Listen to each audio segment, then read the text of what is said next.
Doctor ইউনূসকে একটু সহযোগিতা করেন, অপপ্রচার করবেন না। বাংলাদেশটাকে অনেক উন্নত করবে সে। অনেকেই বলবেন যে আমি তাই গোলামি করতেছি না, ভাই গোলামি করি না। আমেরিকায় প্রায় 67 বিলিয়ন না জানি কি 62 বিলিয়ন দেওয়ার ঘোষণা করেছে।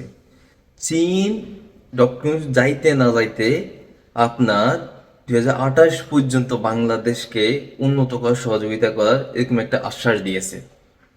তিস্তা প্রকল্প নিয়েও কথা হবে।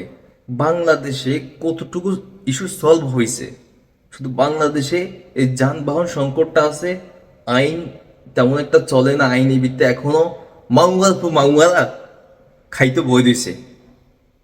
কোনায় যাইবি, সাদা কাপড়লে কবর তলে যাই মাউয়াল পো মাউয়ালা, টাকা পয়সা নিতে পারবি, আল্লাহ ঘুষ দিতে পারবি মাউয়াল পো মাউয়ালা, যে খাইতেছস।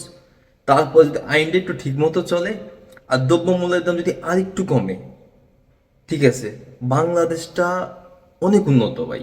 বাংলাদেশটা এমন একটা জায়গায় মানচিত্রের ভিতরে সব দেশে বাংলাদেশের ভিতরে ইনভেস্ট করার জন্য বসে আছে। তো আমরা ভাই ইউনুস একটু দেন না রে ভাই, ডক্টর ইউনুস স্যার একটু দেন, সুযোগটা দেন। উনি একটা ইন্টারন্যাশনাল মানুষ, উনি একটা ইন্টারন্যাশনাল খেলোয়াড়। উনি জানে কোন দেশকে কিভাবে বলতে হবে, কি করতে হবে। আপনার নির্বাচন নিয়ে এত পড়ে দোষেন কেন?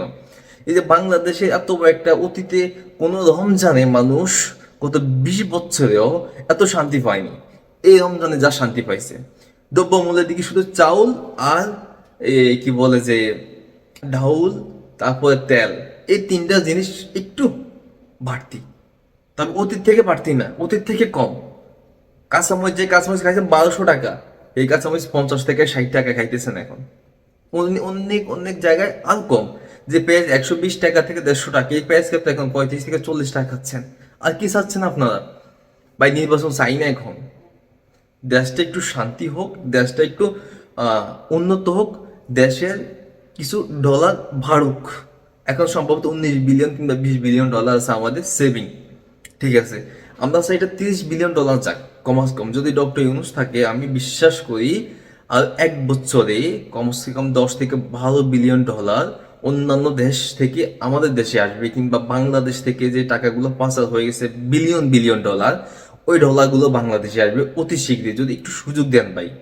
দয়া করে একটু সুযোগ দেন। এইভাবে মনে করেন অপপ্রচার করবেন না। কিছু কিছু সাংবাদিক আছে, সব সাংবাদিক না, তারা এখন অ্যাক্টিভিস্ট হয়ে গেছে, যে মনে করেন এমন একটা, তারা এখন গিয়ে টক শো করে, তারা এখন এইটা করে সেইটা করে। ইউনুসকে ক্ষমতা ছেড়ে দিতে বলেন, ইউনুস ব্যর্থ। এদের মামুয়ার পর মামুয়ারা গত 16 বছর কইছিলি রে, কোন খাতেতে পাইছিস এখন তোরা? হ্যাঁ, কোন খাতেতে হয়েছে? বাংলাদেশের সমস্যাগুলো সমাধান হচ্ছে ধীরে ধীরে, তো পারলে সহযোগিতা কর।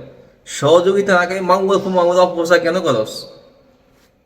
জামায়াত, বিএনপি, ছাত্রদের নতুন দল, এবং অন্যান্য যারা দল আছেন, ঠিক আছে, সলমনা, তাদের সরকারের সবাইকে আমি আহ্বান জানাচ্ছি, তাদের সবাইকে আমি আহ্বান জানাচ্ছি বারবার, সহযোগিতা করেন ভাই। 2টা বছর পরে নির্বাচন নেন না আপনারা, দেশটাকে একটু উন্নত করেন।